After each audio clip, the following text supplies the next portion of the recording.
This week, I will be traveling a total of over 15 hours in one weekend to play just 2 opponents. So, how does this happen?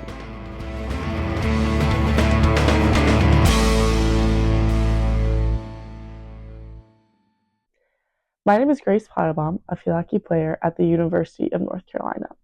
Welcome to the Realignment Rundown, where we break down the seismic shifts in college sports.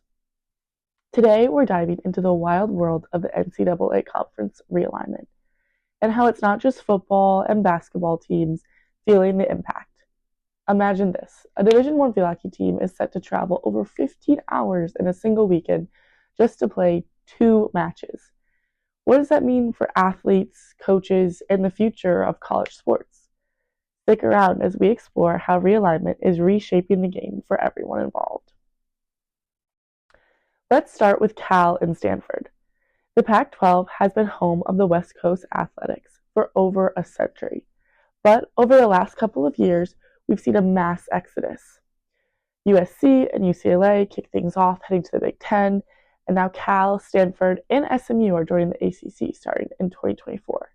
This means schools that are over 2,500 miles away from the East Coast are now part of the same conference as teams like Clemson, Miami, and Duke. That's right, folks. Coast-to-coast competition will just be the new norm. Now, it's easy to think about how this impacts football and basketball because those are the moneymakers. But let's talk about the Olympic sports, the ones that don't get as much media coverage. Sports like field hockey and volleyball and soccer are often overlooked in these discussions, but they're dealing with the same travel demands as their higher profile counterparts, and sometimes even worse. For example, like I said, I'm a part of the UNC field hockey team, and this weekend my team will be competing against Stanford and Cal in our second and third ACC matchup of the year. This means traveling from North Carolina to Stanford and then driving to a different hotel to play Berkeley for a single weekend match. We're talking upwards of 15 hours of travel when you factor in flights, layovers, red eyes, and ground transportation. That's just for 2 games, 1 weekend. Also, with the time change, it is a major adjustment, playing after getting barely any sleep and then being expected to go back home to study and jump back into school when we get to UNC, while readjusting to our regular time zone.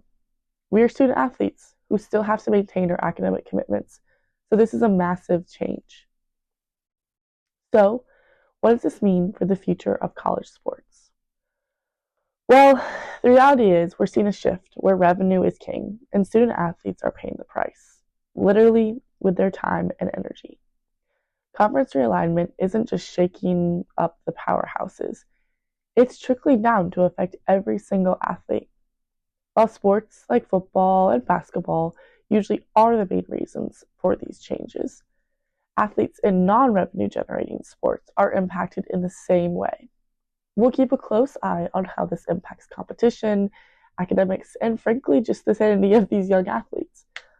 That's all for today's episode. Next time, we'll dive deeper into the impact of realignment on recruiting. Thanks for tuning in to the Realignment Rundown, where we keep you ahead of the game, one shift at a time. Don't forget to subscribe, share, and leave a review. Follow us on @the-Realignment Rundown for updates and exclusive content. Thanks for listening.